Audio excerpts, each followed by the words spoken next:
Good morning friends. ഇപ്പോൾ സമയം രാവിലെ 6 മണിയാണ്. ഞാൻ ലഞ്ചിനുള്ള കാര്യങ്ങളൊക്കെ നോക്കുവാണ്. ലഞ്ചും ബ്രേക്ക്ഫാസ്റ്റും ഒക്കെ ഉണ്ടാക്കണം.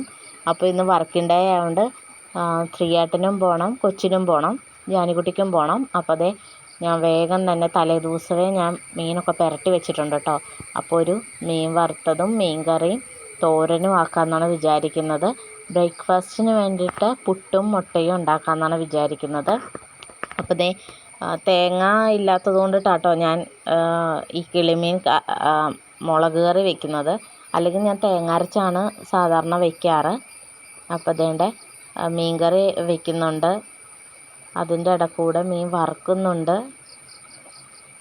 പുട്ടിന് പൊടി കുഴയ്ക്കുന്നുണ്ട്. എല്ലാം പെട്ടെന്ന് ചെയ്യുന്നതുകൊണ്ടിട്ടാട്ടോ. രാവിലെ നേരം ഇല്ലല്ലോ. രാവിലെ എപ്പോഴും നമുക്ക് തിരക്കണം. 8 മണിയാകുമ്പോൾ 2 പേർക്കും പോകണം. അപ്പോൾ അതിന് മുന്നേ എല്ലാം റെഡിയാക്കണം. അതിൻ്റെ ഇടയ്ക്കൂടെ കുഞ്ഞിയർക്കൻ എഴുന്നേറ്റ് വന്നിട്ടുണ്ട്. അവനിടയ്ക്ക് വഴക്കുണ്ടാക്കുന്നുണ്ട്, ഇടയ്ക്ക് കളിക്കുന്നുണ്ട്. അപ്പം ഇതെല്ലാം ഇടയ്ക്കൂടെ ചെയ്യണം. തലേ ദിവസമേ ഞാൻ സാധാരണ മീൻകറി വെക്കാറുണ്ട്. അപ്പോൾ ഇന്നലെ ഇച്ചിരി ലേറ്റ് ആയതുകൊണ്ട് അതേപടി ഫ്രിഡ്ജിലെടുത്ത് വെച്ചു.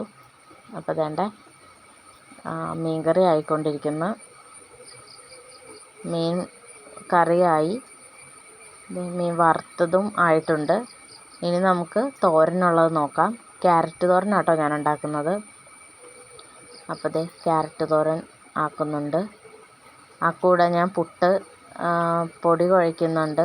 ഇപ്പോൾ ചായക്കുള്ള പാല് അടുപ്പത്ത് വെച്ചിട്ടുണ്ട്. അവരെഴുന്നേൽക്കുമ്പോഴേ പാൽ ചായ വേണം കേട്ടോ. ഇത് നമ്മുടെ അടുക്കളയിൽ നിന്നുള്ള വ്യൂ ആട്ടോ. സൂപ്പറല്ലേ? ആ കൂടെ ഞാൻ മുട്ട പുഴുങ്ങാൻ വയ്ക്കുന്നുണ്ട്. മുട്ടക്കറി ഉണ്ടാക്കണം, പുട്ടുണ്ടാക്കണം. അപ്പോൾ ഞാൻ എളുപ്പത്തിന് വേണ്ടിയിട്ട് പുട്ടുകുടത്തിൽ മുട്ട വേവിക്കാൻ വയ്ക്കും. എന്നിട്ട് പുട്ട് കണക്കകത്ത് പൊടി ഇട്ട് കഴിഞ്ഞാൽ അപ്പോൾ രണ്ടും ആ കൂടെ ആയിക്കോളും.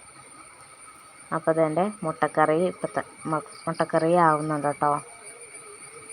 അപ്പം മറ്റൊരു വീഡിയോയിൽ കാണാം. Tata, bye bye.